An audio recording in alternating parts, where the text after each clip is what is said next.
Vejam que relação existe entre a tradição apostólica e a Sagrada Escritura. Qual é a relação? Meus amigos e minhas amigas, louvado seja Jesus Cristo que nos ama. Nós estamos nos debruçando sobre o compêndio do Catecismo da Igreja Católica e chegamos à pergunta de número 14, cuja pergunta onde estamos falando da tradição de Deus, isto é, a revelação de Deus, que também vem-nos pela tradição apostólica. Esta é que é a pergunta: que relação existe entre a tradição apostólica e a Sagrada Escritura? Qual é a relação que existe? Porque a Igreja Católica, ela aceita a tradição apostólica e a Sagrada Escritura. Por isso que eu dizia que a Igreja Católica não é a igreja do livro. Importante saber qual é a relação. Ora, a igreja ensina que tanto a tradição apostólica como a Sagrada Escritura estão profundamente unidas. Por quê? Porque provém de Deus. Elas são unidas entre si, compenetradas entre si, diz o compêndio. Ambas provêm de Deus. Sagrada Escritura, tradição apostólica. E são presentes que Deus deu à sua igreja. Elas contêm o quê? Tradição apostólica e Sagrada Escritura, que por sua vez contém o mistério de Deus. Em outras palavras, o mistério de Deus não dá para fechá-lo apenas na sua palavra. Deus é que quis assim se revelar.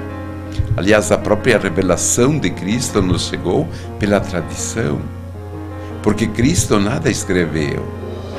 Ele podia ter feito, por exemplo, como outros fundadores de igrejas, que a primeira coisa que fizeram foi escrever algum livro que depois chamaram de sagrado. Cristo não. A única coisa que Cristo escreveu foi na areia, lá nas ondas, as ondas do mar da Galileia, lá onde escreveu a única coisa, e as ondas devem ter apagado, por ocasião daquele encontro daquela adúltera que queriam apedrejá-la, e ele começou a escrever na areia e depois as ondas apagaram. Senão Jesus revelou por palavras.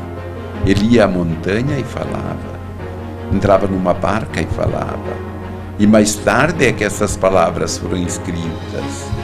Veja, mais tarde por ação do Espírito Santo. Veja que Jesus poderia ter escrito tudo, mas veja que ele quis que nós escrevêssemos.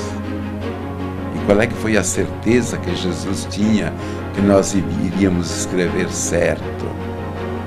Foi que ele iria enviar o Espírito Santo, aquele que inspira, que garantia a integridade da verdade da fé. Então os apóstolos colocaram por escrito aquilo que se lembravam. Aliás, Jesus havia já dito mesmo, que o Espírito Santo seria o Espírito da verdade, e que os manteria na verdade, que garantiria a integridade da verdade, porque revelar coisas tão profundas a pessoas tão humanas, tão frágeis, era realmente um risco.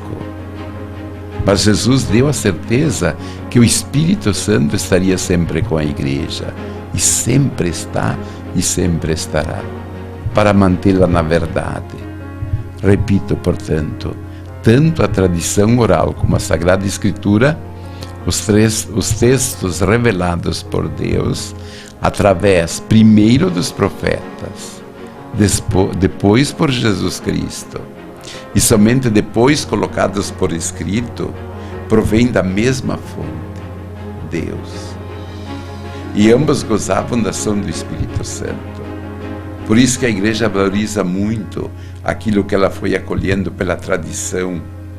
Daí o testemunho daquilo que os apóstolos não colocaram, mas revelaram aqueles que nós hoje chamamos de padres da geração apostólica, aqueles santos padres, aqueles homens que escreveram as grandes revelações de Deus.